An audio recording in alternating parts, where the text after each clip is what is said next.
അപ്പം നമ്മൾ നേടേണ്ടത് അറിവാണ്. അറിവാളന്മാരിലൂടെയാണ് ഈ സമുദായം ഉയരുന്നത്. അറിവിന്റെ നിധിയും കണിയും വിരിച്ചു വെച്ചപ്പോഴാണ് ലോകത്ത് മുഴുവനും അല്ലാഹുവിന്റെ മതം സാമ്പ്രദായികമായും സാങ്കേതികമായും എല്ലാം ഉയരുന്നത്.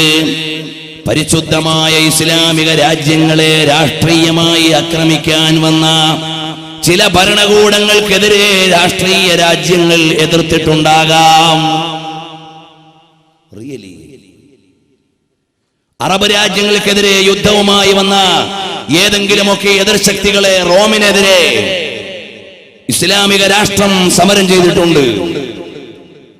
നമുക്കറിയാം, ഇന്ന് നമ്മൾ ഒരുപാട് ചരിത്രം വായിച്ചുകൊണ്ടിരിക്കുന്ന സിറിയയുടെയും ലിബിയയുടെയും ഈജിപ്തിന്റെയും അതുപോലെയുള്ള അറബ് ഇസ്ലാമിക രാജ്യങ്ങളെ വായിച്ചാൽ ഇന്നലകളിൽ റോമുമായി പോരാട്ടം നടത്തിയതിന്റെ കഥ പറയാനുണ്ട്. രാഷ്ട്രീയപരമായ ഒരു രാജ്യത്തിനെതിരെ നിലകൊള്ളുവാൻ ഒരു ഭരണ സംവിധാനത്തിന് കഴിഞ്ഞിട്ടുണ്ടാകാം. പക്ഷേ ഒരു ഐഡിയോളജിക്കൽ ക്ലാഷ്, ആദർശപരമായ ഒരു എതിർപ്പ് ഇസ്ലാം നേരിടേണ്ടി വരുമ്പോൾ ആരാണതിന് മറുപടി നൽകുന്നത്? ആരാണ്? അല്ലാഹുവിന്റെ മതത്തിനെതിരെ ആദർശ യുദ്ധം വരുമ്പോൾ അതിന് മറുപടി പറയുന്നത് ആരാണ്? അത് രാഷ്ട്രീയപരമായി അധികാരമുള്ളവരല്ല, ആലിമീങ്ങളാണ്.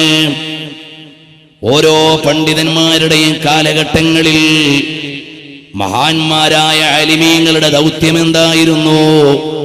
അതാത് കാലഘട്ടങ്ങളിൽ ഇസ്ലാമിക് തിയോളജിക്കെതിരെ വരുന്ന ബൗദ്ധികമായ ഗണ്ണനങ്ങളെ സമർത്ഥമായി ചെറുത്തു തോൽപ്പിച്ചവരാണ് നമ്മുടെ പണ്ഡിതന്മാർ.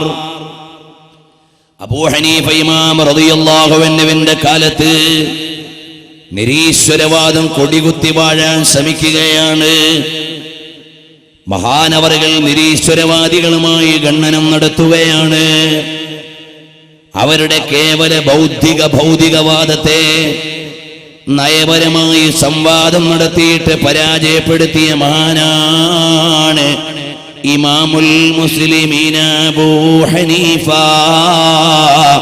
കായാതി സബൂരി അലസ് സഹീഫ. മഹാനായ അബൂ ഹനീഫ ഇമാം റളിയല്ലാഹു അൻഹു ആ കാലഘട്ടത്തിലെ നിരീശ്വരവാദികൾക്ക് ഗണ്ണനം പറഞ്ഞ മഹാനാണ്. ദൈവനിഷേധികൾക്ക് അല്ലാഹുവിന്റെ സാന്നിധ്യം സ്ഥാപിച്ചുകൊണ്ട് മറുപടി പറഞ്ഞ മഹാനാണ്. ഇതുപോലെ നമ്മൾ ഓരോരുത്തരെയും നോക്കിയാൽ അതാത് കാലഘട്ടങ്ങളിൽ പരിക്കുപറ്റാതെ ഇസ്ലാമിനെ പരിപാലിച്ച് പുതിയ പുതിയ തലമുറയുടെ കയ്യിലേക്ക് നൽകിയതാരാണ്? അഹ്ലുൽ ഇൽമി, ഇൽമിന്റെ ആളുകളാണ്.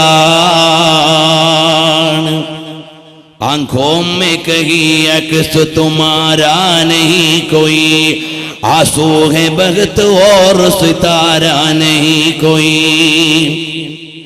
आँखों में कहीं अक्स तुम्हारा नहीं कोई, आंसू है बख्त और सितारा नहीं कोई. ആ മനോഹരമായ വൈജ്ഞാനിക പ്രഭാവത്തെ മറക്കുവാൻ സാധ്യമല്ല. അറിവിന്റെ നിറവ് കൊണ്ട് ലോകത്തെ മുഴുവനും മികവിന്റെ ഉച്ചസ്ഥായിലേക്ക് കൊണ്ടുപോയ പണ്ഡിതന്മാരുടെ സേവനങ്ങളെ മറക്കാൻ പറ്റില്ല. ആലിമീങ്ങളാണ് മതത്തെ പരിപാലിച്ച് കൈമാറി കൊണ്ടുവരുന്നത്. അങ്ങനെ ഒന്ന് നോക്കുമ്പോൾ പ്രിയമുള്ളവരെ, സാധാരണഗതിയിൽ നമ്മൾ വഅദുകളിൽ കേൾക്കാറുള്ളത് ഉഹദിന്റെ രണാങ്കണത്തിൽ അള്ളാന്റെ ദീനിന് വേണ്ടി പെടപെട്ടമടിച്ച് വീണ ശുഹദാക്കളുടെ ചരിത്രം. ബദറിന്റെ രണാങ്കണത്തിലെല്ലാം പണയം വെച്ചുകൊണ്ട് അള്ളാന്റെ ഹബീബ് സല്ലല്ലാഹു അലൈഹി വസല്ലം തങ്ങളുടെ കൂടെ മല പോലെ ഉറച്ചു നിന്ന ധീരയോദ്ധാക്കളുടെ സംഭവങ്ങളാ. അത് വളരെ പ്രാധാന്യമുള്ളതാണ്, അത് വളരെ മഹത്വമുള്ളതാണ്. എന്നാൽ ഇന്നു ഞാൻ നിങ്ങളെ ക്ഷണിക്കുന്നത് അറിവിനെ ആയുധമായി സ്വീകരിച്ച് പടക്കളങ്ങളിൽ വിവരം കൊണ്ട് പിടിച്ചു നിന്ന മഹാരഥന്മാരെ അറിയുമോ? അവരേറ്റവും കൂടുതൽ നേരിടേണ്ടി വന്നത് ആരെയാണ്? ക്രൈസ്തവ സഭകളെ ആയിരുന്നില്ല, മറ്റു മതങ്ങളെ ആയിരുന്നില്ല, നിരീശ്വരവാദികളെ ആയിരുന്നില്ല, ബഹുദൈവ ശക്തികളെ ആയിരുന്നില്ല, പ്രകൃതിവാദികളെ ആയിരുന്നില്ല, വികൃതിവാദികളെ ആയിരുന്നില്ല, വിദണ്ഡവാദികളെ ആയിരുന്നില്ല. ഈ സമുദായത്തിന്റെ ആലിമീങ്ങൾ ഓരോ കാലഘട്ടത്തിലും ഈ സമുദായത്തിൽ നിന്ന് തന്നെ അള്ളാഹുവിന്റെ അറിവിന്റെ എതിരാളികൾക്കെതിരെ ശക്തമായി പിടിച്ചു നിന്ന് അതിജീവിച്ചു കൊണ്ടുവന്ന മതമാണ് ഇസ്ലാം.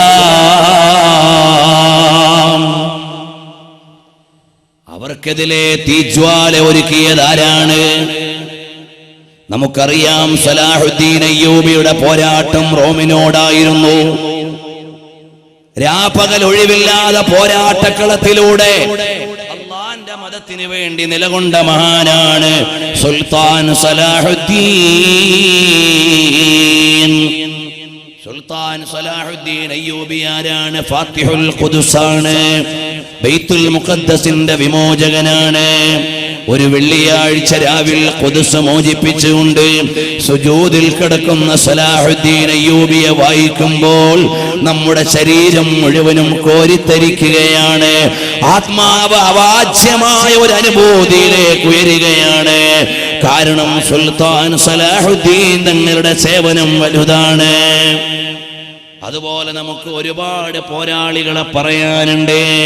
ബദറിന്റെയും ഉഹദിന്റെയും ഖന്തഖിന്റെയും ഹുനൈനിന്റെയും ഖൈബറിന്റെയും അതുപോലെയുള്ള യുദ്ധക്കളങ്ങളിൽ ഞെട്ടറ്റ് വീണ മഹാന്മാരായ ശുഹദാക്കളെ പറയാനുണ്ടെങ്കിൽ അവരെല്ലാവരും ഒന്നുകിൽ ബഹുദൈവാരാധകർക്കെതിരെയാണ്, അല്ലെങ്കിൽ അഗ്നി ആരാധകർക്കെതിരെയാണ്, ഒരുപക്ഷെ ജൂതന്മാർക്ക് എതിരെയാണ്, അല്ലെങ്കിൽ ക്രൈസ്തവ വിശ്വാസങ്ങൾക്കെതിരെയാണ്. നമ്മൾ പറഞ്ഞ പടക്കളങ്ങളിലുള്ള യോദ്ധാക്കളെല്ലാം വന്നതെങ്കിൽ ഈ സമുദായത്തിന്റെ 1000 ആലിമീങ്ങൾ ഈ സമുദായത്തിന്റെ പേരിലുള്ള വിദണ്ഡ ശക്തികളുടെ വാൾത്തലപ്പത്ത് മരിച്ചു വീണ സംഭവങ്ങളുടെ പരമ്പര അറിയുമോ?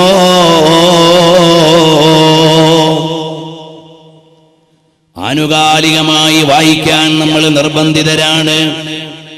കാരണം ആലിമീങ്ങളിലൂടെ നിലനിൽക്കുന്ന പരിശുദ്ധമായ ഇസ്ലാം മഹാന്മാരായ സ്വഹാബത്തിന്റെ ജീവിതം മുതൽ തുടങ്ങിയാൽ മഹാനായ സയ്യിദുനാ അബൂദർ അൽ ഗിഫാരി, അബൂദർ അൽ ഗിഫാരി റളിയല്ലാഹു അൻഹുവിനെ അറിയുമോ? ആരാണ്? ഗിഫാർ ഗോത്രത്തിന്റെ നേതാവാണ്. സമ്പന്നതയിൽ വലിയ കുറവൊന്നുമില്ലാത്ത ആളാണ്.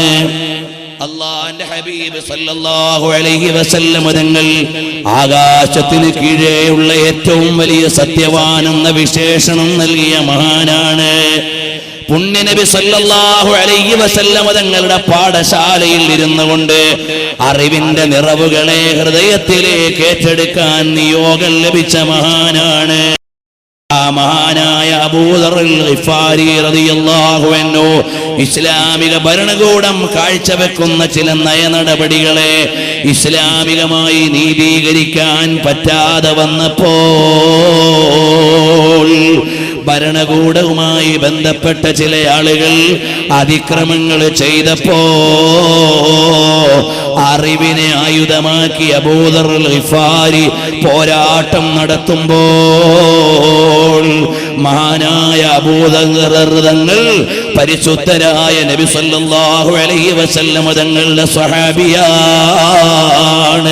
തബൂക്ക് യുദ്ധത്തിലേക്ക് ചില ആളുകൾ വൈകിയപ്പോ യുദ്ധത്തിന്റെ അന്ന് രാവിലെ മരുഭൂമിയുടെ അങ്ങ് അതാ ഒരു ചെറിയ പൊട്ട് കാണുന്നു.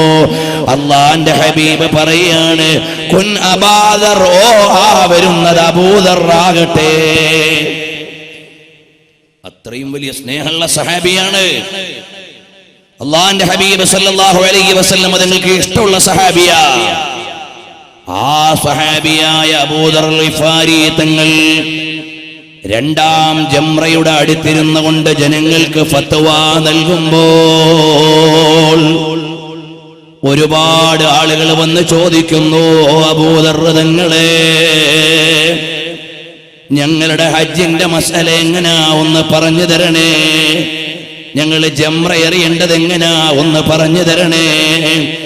ഞങ്ങൾ ഇഹ്റാമിൽ നിന്ന് ഒഴിവാകേണ്ടത് എങ്ങനാ ഒന്ന് പറഞ്ഞു തരണേ. ഞങ്ങൾ ഈ ഇഫാദത്തിന്റെ തവാഫ് ചെയ്യേണ്ടത് എങ്ങനാ ഒന്ന് പറഞ്ഞു തരണേ. അങ്ങനെയുള്ള വിവരങ്ങൾ അന്വേഷിക്കുമ്പോൾ അതാ ഇസ്ലാമിൽപ്പെട്ട ചില ആളുകൾ തന്നെ സ്വഹാബിയായ അബൂദർ തങ്ങളോട് ചോദിക്കുകയാണ്, ഓ അബൂദറേ, ഫത്വ നൽകാനിരിക്കരുതെന്ന് അമീറുൽ മുഅ്മിനീൻ നിങ്ങളോട് പറഞ്ഞിട്ടില്ലേ?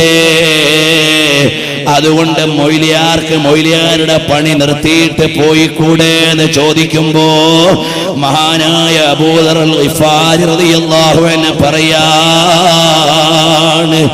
എന്റെയും നിങ്ങളുടെയും നേതാവായ മദീനായുടെ മണൽപ്പരപ്പിൽ ഉമ്മ വച്ചുറങ്ങുന്ന നമ്മുടെ ആത്മാവിന്റെ അനന്തമായ അനുരാഗത്തിന്റെ ആത്മപ്രപഞ്ചത്തിലേക്ക് ലോക ജനകോടികൾ മാടി വിളിച്ചിട്ട് സദ്യ ഒരുക്കിയ അത്യുജ്വലമായ നബിഭാവത്തിന്റെ സാന്നിധ്യമറിഞ്ഞ മഹാൻ അബൂദർ ഗിഫാരി തങ്ങൾ ചോദിക്കുകയാണ്, അല്ലയോ സഹോദരാ, ഈർച്ചവാൾ കൊണ്ടുവന്ന് എന്റെ മൂർധാവിൽ വെച്ചിട്ട് പറഞ്ഞാലും അള്ളാന്റെ ഹബീബ് പറഞ്ഞ അറിവ് മറച്ചു വെക്കാൻ ഈ അബൂദർ